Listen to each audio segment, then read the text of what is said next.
about a year ago at Ultra Music Festival. It's called Eclipse, and this track is absolutely insane. It might have been Tomorrowland it was premiered at, actually.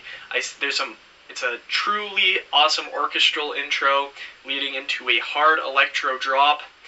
The extended mixes are actually available on Beatport, but I will be getting the regular edition rather than the Beatport edition, so I'm going to be talking about that and the regular mixes of the album rather than the extended mixes. Eclipse is very awesome. It's epic, to say the least. Leads into a nice electro drop, like I said.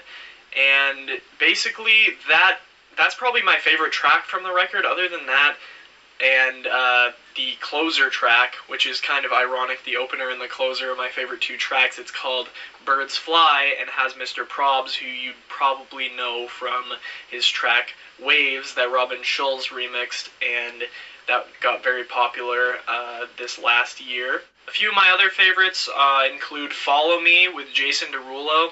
I actually think his vocals on this track are a lot stronger than they usually are.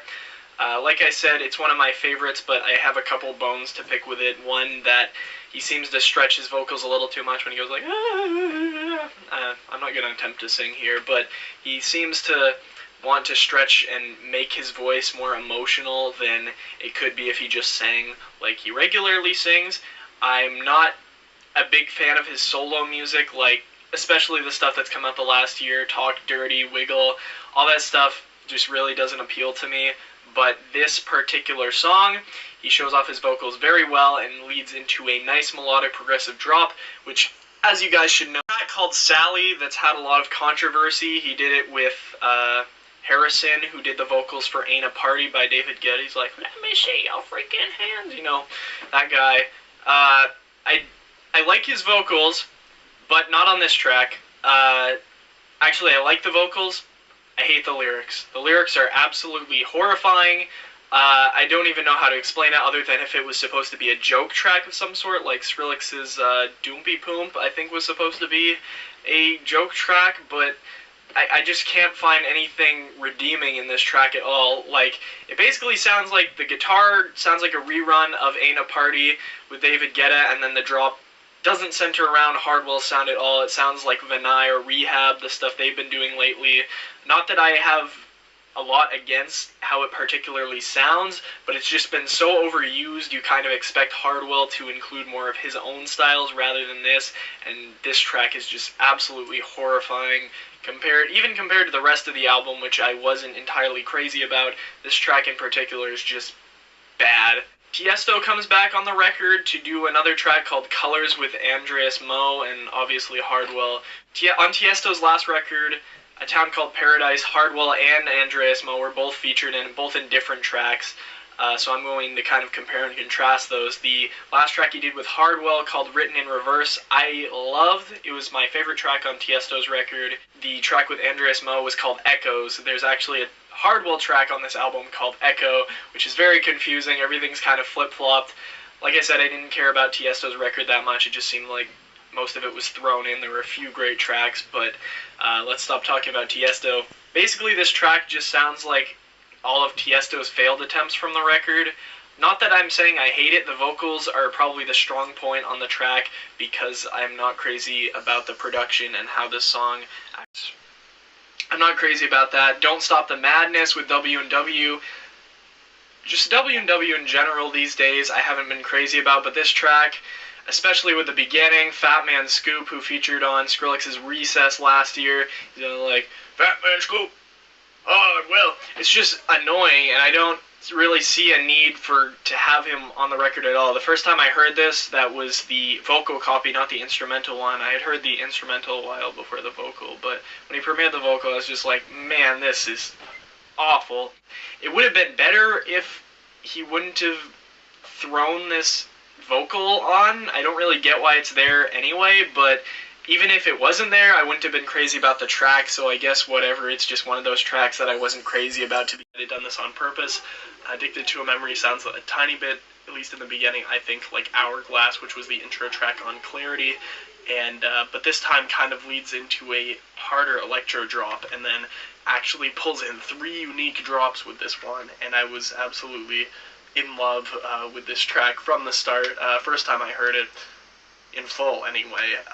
First drop, it's kind of just a little hard electro kick, then we get into more of a diverse melody, and then we get into a hard progressive house drop, and man, it's just so worth it when you get into the diversity of this track. This is a track I Want You to Know with Selena Gomez. I wasn't expecting to like this one either, but electro, and I'm so happy that this is getting played on the radio, because how many times do we get electro house on the radio? And I'm just so proud of Zed for putting out something like this, and it's definitely a good and danceable track. The only track I didn't like on this album was track 3, Beautiful Now, and it just sounded a little too mainstream for me. The lyrics weren't really appealing either, but like I said, this is the only track that really bugs me on the record. Had a lot more diversity. Done With Love, my favorite track by far. Just super funky and nice and melodic, just how I like it. The vocals are also great on this one, uncredited vocals, if I might add. This track leads perfectly into the title track, True Colors, which I was actually expecting something completely different on this one.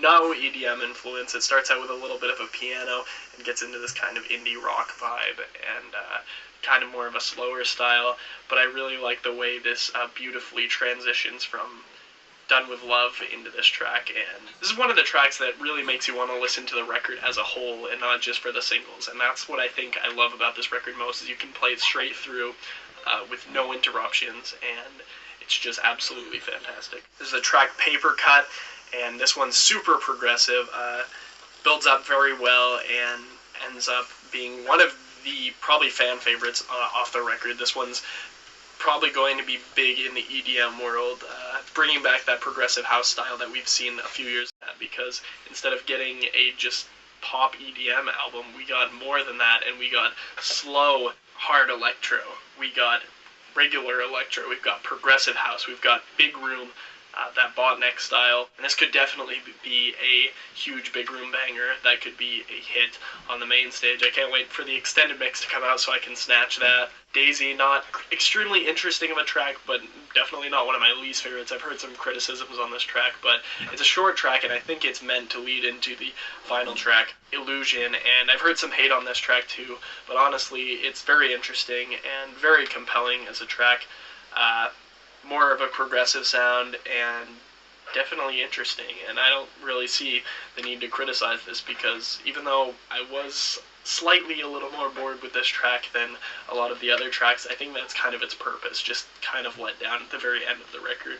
Not going to bother talking about the bonus remixes, although Fox Stevenson's remix, I have to say, is absolutely fantastic, and you should go support Fox Stevenson. Zed's True Colors, I've been deciding for a bit. Ever since I got the record, I've been deciding if I want to give this record a 9 or a 9.5. And I think the best possible rating that I could give this is a 9.5. I think it's high, definitely above all the other 9.0s I've given, and very diverse as a track. And the Calvin Harris collab ended up being quite a bit better than their last collaboration, Here to China, with Tiny Tempa on Calvin Harris's 18 Months. And the EP finishes off with the I Can't Take It Party Favor remix, always a cool little one. And I think this one definitely shows that the EP was centered around Dylan Francis as a Snapchat user and as a social media freak. He used, by he I mean Party Favor, used some of Dylan Francis's samples from his Snapchats. Better give me that beer, Darlene. That one, and then we've got DJ Hansel in there at the beginning, and it's definitely a funny track, and then the drop is absolute fire as well, which I think kind of ties back into a style on this debut album where it's going to appeal to your standard EDM fans with tracks like Toka with Timmy Trumpet and Kashmir, and also put some hard style on this record as well. Well, I think the first half generally is some pretty standard hip-hop. The kind of styles used on at least the first half of this record are the same kind of things where it made me dislike Dr. Dre's recent record, where it just doesn't really bring any really heavy lyrical themes, and is some of the most generic and lackluster production I've heard this year. I'm just going to mention Dre's album really quick. I was going to try to enjoy that one as much as I could, and I was going to review it, but the fact that a lot of the tracks weren't even produced by him, because of its nature, really kind of like the first collab with Bully Songs on this one. I've mentioned Bully Songs and a couple other things. He's been big with making music in the trance scene and the house scene, called Caught in the Slipstream, and takes a little bit more of an electro kind of trance house kind of combination, and I think it works pretty well in this aspect. We get to Embargo, which I thought was kind of a disappointment, pretty bland for being an Armin van Buuren and Cosmic Gate collab. I really dig Cosmic Gate, so it was pretty disappointing to hear a collaboration with such stature kind of fall flat. Another one that I thought was really good was the other collab with Bully Songs called Freefall, although I think it took a little bit too many of the sounds from Intense. Quite reminded me of a majority of the songs on Intense, actually, which was nice because I really enjoyed that album, but I think he could have progressed a little better with his sound on this one. Regardless, I still liked it. Skip the kind of bland Indestructible with DBX and Old School, which, as its name might state, brings pretty much nothing new. Off the Hook is one that I was pretty hyped for when I first heard about it. It released on both Revealed and Armada, I think, which was, I guess it made sense since both the label owners, Hardwell and Armin van Buuren, were the collaborators on this piece. But it was actually pretty disappointing, honestly. The first drop fairly bland, the second one kind of sounding a little better, more trancey, but regardless, this one fell pretty flat for me and could have been a lot better for two producers and DJs of their stature. The album closes off with Looking for Your Name, featuring Gavin DeGraw, and I was pretty excited to hear this one because of a vocalist on the level of Gavin DeGraw finally collaborating. Kind of disappoints me. Prison Riot, straight up cringy. I do like Mosh Pit as an original track. I think last time I heard it, it was on a remix on the Ultra Music Festival soundtrack. I think Ultra 2014. I could be wrong about that. And for the most part, I think Flosstradamus hit it in a really good spot where they have a lot of popularity, but their production really hasn't matched up to it yet. For how popular they've been getting, I really don't think they're good enough musicians as of this point to be able to be putting out a full-length debut record. Although this one is a full length, it doesn't really feel like it at times. It feels like an EP almost, because most of the material we've already gotten before. And the fact that they stick the Prison Riot VIP at the end, which I'm going to rant about really quick. The Prison Riot VIP is probably less good than the original, even though I didn't like the original that much, and the mixing is completely off. If you listen to the context of the record, finally get to Prison Riot VIP, it's quiet, the mixing is off, the mastering sounds bad too, and overall I really don't think it fits in. They should have just thrown it away, maybe released it separately on another EP or something after a little bit more work had been done. For now, this is what we get stuck with. There's the track Pills with Yellow Claw, which I think was released as a single a while ago. I could be wrong about that. It's one of the more interesting picks, probably because Yellow Claw is one of the most talented producer trios of trap in the industry, I think. Didn't love it though. There's a track with Valentino Khan, MFU, and you can definitely hear Valentino Khan sound a lot in this. Probably didn't even really need Flosstradamus on this one. Honestly, I'd love to see Flosstradamus after this album branch out into some more interesting genres, maybe try out some electro house. I'd love to see how they could do with that. I think they would be better at producing something like that. I really want to see them expand their horizons following this album and really improve as producers, because this one is, I think, a flop production-wise and both diversity-wise. Like I said, there's only a couple of interesting jams on here, and the two that I really did like on this one were released prior to this album, so this one, it was pretty disappointing.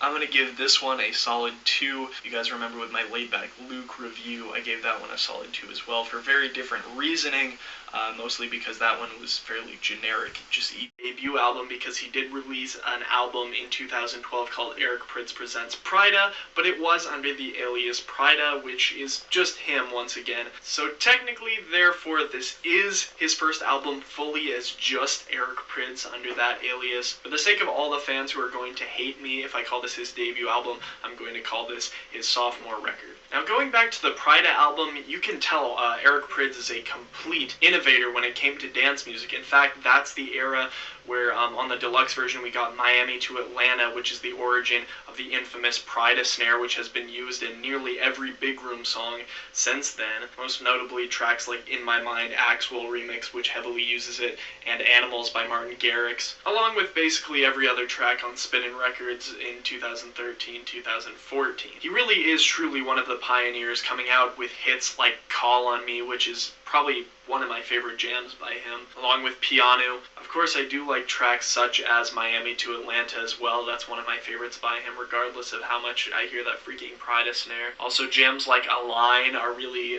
awesome to get down to.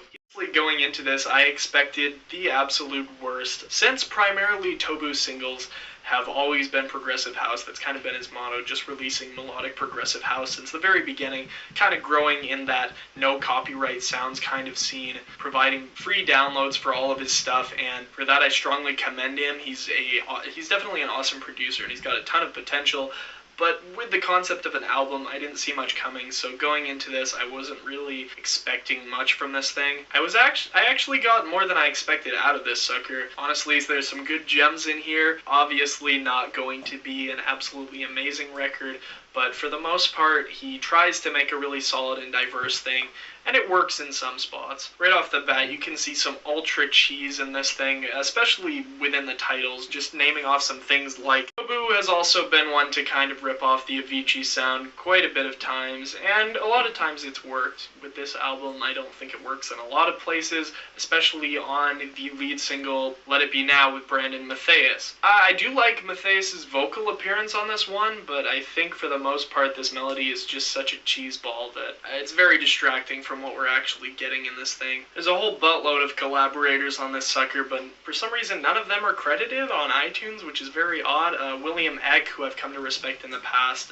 for his work with Stearner, has been pretty good, but on this track I just don't think it provided much. Pretty well-known upcoming producer Axero also features on this one on Two Sides, which really tries to take guitar playing to the next level on this one. Ultimately, I think that might be the only interesting thing about this track. The rest of the track is fairly flat and doesn't provide for much interesting. On the other hand, the next track, Casanova, is actually pretty standout for the majority of the album. Although you're once again taking off that standard slow electro sound, I think it's one of the more interesting tracks. The percussion on this one, kind of taking a little bit more of a Middle Eastern sound, is actually pretty cool. Smile, which is your most basic of progressive house tracks. We've got C4, which is your most basic of electro tracks. Think Positive, which is trying really hard to be a Kygo kind of sounding track, but takes the most bland twists of vocals I've ever heard. Yeah, Tobu, your music's positive. It's great. I love you, man, but this track is just so cheesy. I can't take it, man. I can't take it. Then don't even get me started on tracks like Sensual Massage, which is probably the worst track on the record. The lead synth on this thing is just so screechy and disturbing. I honestly couldn't really even get through my first listen of this thing because it's that bad. I just can't do it. I just can't do it. This track is too much. I love you, Tobu, but I'm sorry. Then after that, we get into my two favorite tracks on the record.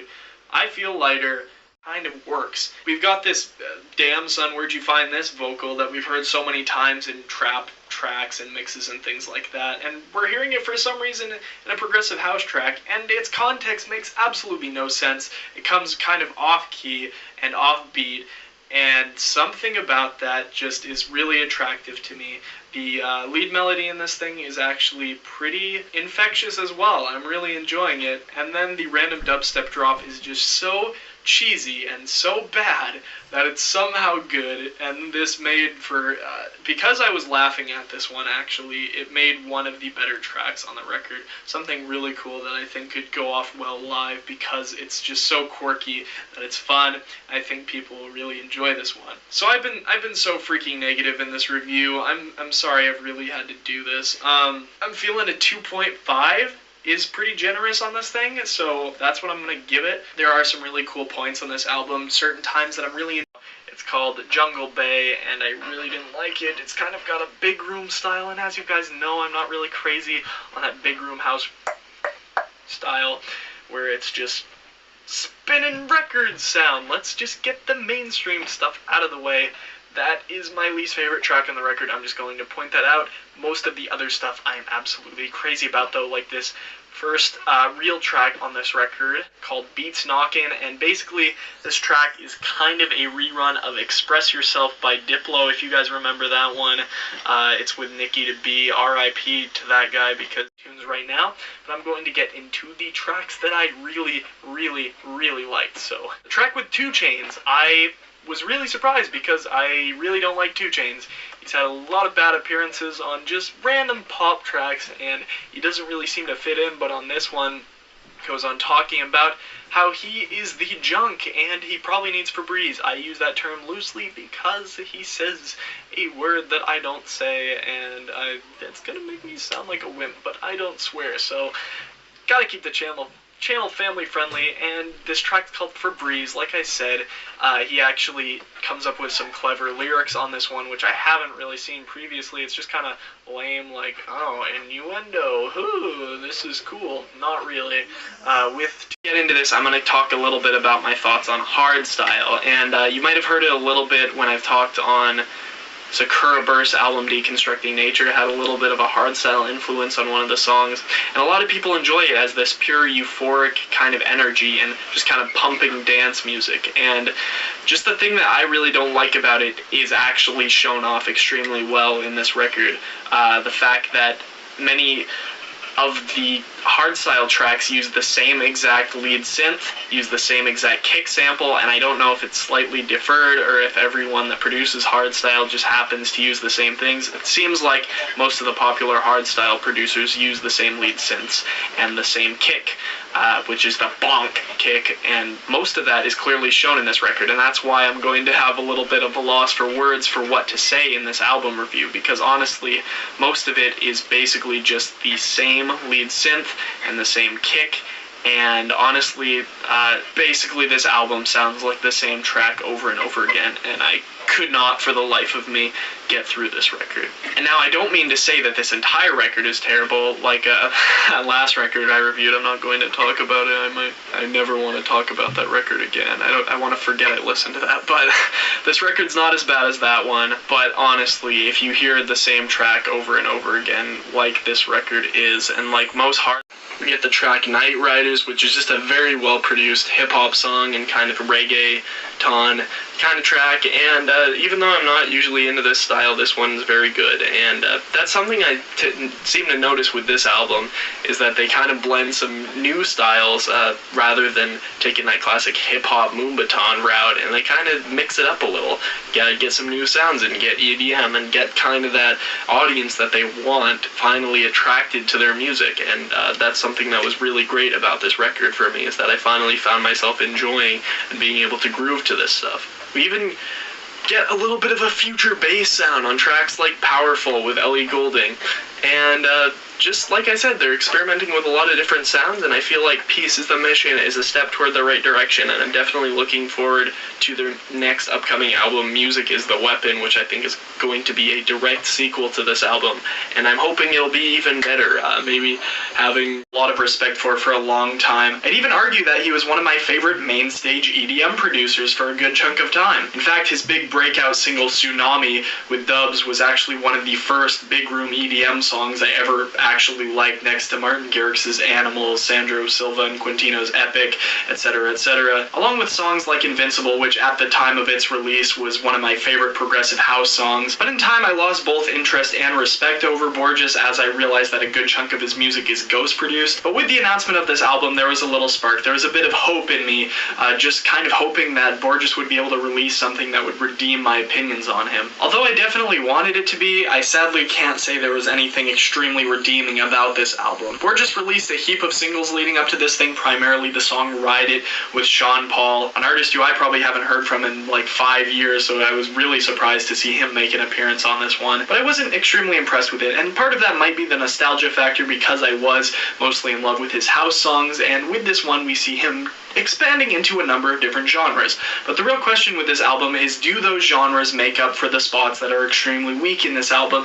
And I don't think they do extremely well. In some parts they definitely do, and I think the spots where he feel like they didn't disappoint as much. Savage is a really cool track, and although I'd like to say I would have rather heard it as an instrumental because I didn't really love Lil Jon's appearance on this thing, I think it probably would have been a lot worse without Lil Jon's vocal sample in this one. Sadly, although I think they could have found a better appearance, I think it's at least okay. In another spot, we've got the hardstyle producer Jay Cosmic on this one, and I was actually really looking forward to this one a lot as well because he's probably my favorite hardstyle producer on the entire scene. I just thought overall his music is very strong and has a lot of crossover appeal, something that I really dig when it comes to producers. The song's called Spitfire, and it features Raga Twins, who had a number of really great appearances on Skrillex's music on his last album, Recess. Although I sadly didn't think this appearance was that great, here Borges' signature styles is the 3-track streak of Satellite, Oceans, and We Are Young, which are all big room melodic progressive house songs, all which kind of seem to be worse than the last song. I think Satellite's probably the best produced one, although I really wanted to love Oceans and I really love the euphoric melodies in it. I just don't want to get into this cheesy style of progressive house. I'm trying to move out of that, although I did like it, I have to admit. It wasn't terrible. Other than that, toward the beginning of the album, we get a couple collaborations with Tidy, both of which are fairly chill. Like I mentioned, he seems to let these collaborators kind of take over. I think the song Wanna Lose You, the biggest single right now on the album, actually isn't too bad, and probably my favorite of their 2 collaborations. I really like the song Going Under a lot. It reminds me heavily of a lot of material that Disclosure has done, especially on their Settle album. A lot of artists in the future house scene have made a lot of vocal renditions of certain house songs, and I haven't really been a big fan of a lot of the results, especially like Tiesto and Oliver Heldens' The Right Song. I just it up. The last track that I want to talk about in this review is the song Explode featuring Fat Man Scoop, and I just think this song is hilarious because it sounds like a rejected version of Hardwell and WW's Don't Stop the Madness, which also featured Fat Man Scoop. It even has some of the same melodies in it, which is just I don't know, cringeworthy. I don't really know how to explain how this thing, but if you listen to these back to back, you will definitely hear some similarities, and it's just very hard for me to listen to, especially because Fat Man Scoop has been so overused in the EDM scene ever since Skrillex's Recess came out, and I actually liked his appearance a lot in that track, but a lot of his recent stuff, especially his appearances with W&W and Hardwell, have just been so lackluster. Other than that, there's really just not much to say about this album. I really do appreciate the heart behind Borges trying to put out this debut album, but I just really didn't think it was too fantastic. I really like the spots where he pulls in a lot more diversity, and I think this album's major downfalls are that in the spots that he sticks too heavily to his roots kind of seem to fail in a way, and they're a little bit outdated, and then in other spots he's letting his collaborators control him too much. I really want to see Borges produce some in a way between different subgenres in EDM, with songs like Recess, the title track, taking influence from club hip-hop, of course, with that Fat Man Scoop appearance. And then, of course, you've also got influence from glitch hop, which kind of sets the tempo of the track. And then you've got even more most tracks are instrumentals and hardstyle instrumentals, to say that, and it gets very boring to hear that. Hear a little bit of her vocals is very refreshing.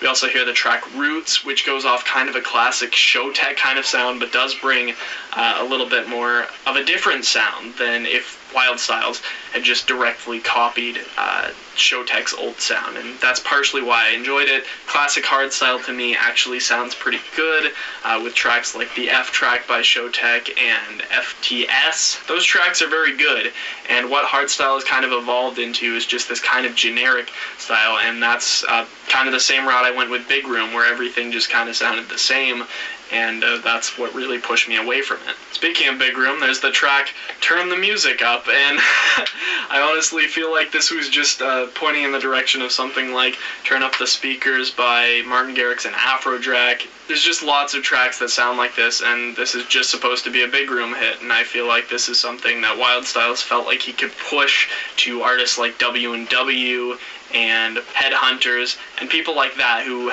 play a mixture of big room and hard style sounds and hard dance styles. And honestly, that although that does change the style a little bit, change the tempo from where most of the album is going, it's just not enjoyable, and it's a pretty generic, loud, big room song, and really doesn't fit on an album like most of these hardstyle tracks do. My favorite track on the record is this kind of silly track called Play My Record, and I think that's kind of pointing to something like, hey DJ, play my record, just talking about radio stations and things like that. But the main thing that's enjoyable about this is its uniqueness that stands out from the rest of the record. It's got a little bit more of an electro sound, but also sped up, and it doesn't have that generic kick, it doesn't have all those generic synths, and honestly I feel like this could have been a step in the samey to everything else I've been hearing lately. Okay. And that's just how it is. Right. Like I just have a really hard time with this one. Yeah, well, I guess I was going in expecting like Kygo's Cloud 9, just everything being exactly the same. So,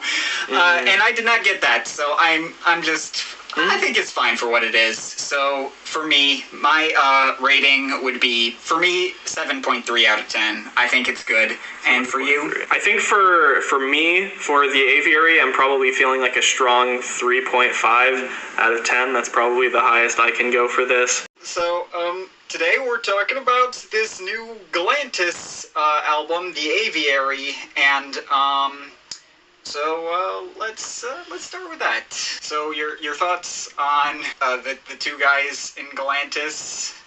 Yeah, obviously Galantis is a duo comprised of Style of Eye and Mike Snow's producer. That was kind of an interesting combination to see right in the beginning from the history of Galantis. I remembered how I first kind of got introduced to them is I think Cascade had done an edit of their song Smile. Mm-hmm. I was personally a big fan of that song, and the first EP they kind of put out as Galantis. I thought it was kind of a light in the dark, considering in 2013, 2014, a lot of the music we were getting was this kind of like simple 4-on-the-floor kick, big room stuff, and then they kind of came in with this resurgence of this like piano house, having everything be like really melodic and everything.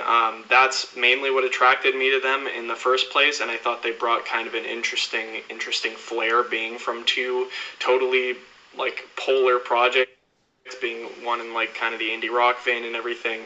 What about you? How'd you get introduced to them? Basically, I just found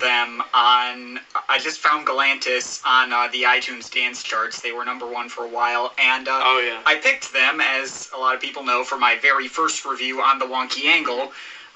The idea behind it was to cover something, relevant, but that I hadn't seen any of the other big... Happening to me. I absolutely loved Avicii's music. He's been one of my favorite artists for years. The first time I ever heard his song Levels, I'd have to say, was the moment that I fell for house music. As a lot of you guys might know, I grew up listening to a lot of Christian and gospel music, and Avicii's Levels opened me up to an entirely new world, a territory I was completely unfamiliar with. And as you can probably tell from where I stand in the dance music industry, that moment had a huge impact on my life. I would also say that I have a pretty deep emotional connection with Avicii's music. It definitely helped get me through some really tough times. Avicii is also one of the biggest inspirations when it comes to my own music, if not the biggest. The song I wrote in early 2015, For You, was very inspired by him. Needless to say, this year we lost one of the most... Calvin Harris, I found out about him through his song We Found Love with Rihanna. That was in 2011. Although I have personally enjoyed my fair share of the pre-pop Calvin Harris music, like Acceptable in the 80s from the I Created Disco album, but I will admit that the majority of my enjoyment for Calvin Harris comes in the form of his 18 Months album, which was the first album I ever listened to by Calvin Harris. I will say, though, that his 2014 follow-up Motion was very messy and lacked the same cohesion that 18 Months had, with Wiles kind of awkwardly hopping back and forth between his more dance-poppy sound and like straight EDM festival bangers. He had a number of collaborations with different producers that, in my opinion, didn't really bring anything super unique to the table, even featuring some of my favorite names in kind of the big room house scene like Firebeats and Rehab. And that's definitely not to say there wasn't good music on that album. I was just personally very underwhelmed by it, especially because so much of that album just followed the very basic EDM formula of 2013 and 2014 2014, so that record didn't really stand out a ton in that particular year, and I kind of had the same fear going into whatever his next album was going to be, with him following the basic deep house formula on How Deep Is Your Love, kind of following the more tropical house kind of sound that's been getting big on My Way and This Is What You Came For. But then surprisingly, Calvin Harris took a very strange 180-degree turn with the single Slide featuring Frank Ocean and Migos, and then apparently from there, Calvin Harris just went full funk. Simply said, Calvin Harris had the world in a buzz when he dropped the trailer for this album, featuring 20 different well-known names from the pop music scene. I could even go as far as to say that this was probably the most anticipated album of 2017. That poll means all that much anymore, but I'd like to think Armin was placing high up back when it actually mattered. On top of that, Armin's got his radio show, A State of Trance, aka ASOT, which is one of the most successful and longest running radio shows in dance music. I've never gotten all that much into A State of Trance, but I appreciate what Armin does with it, shining light on up-and-comers in the trance scene. I guarantee you a lot of people would not have careers if it weren't for him.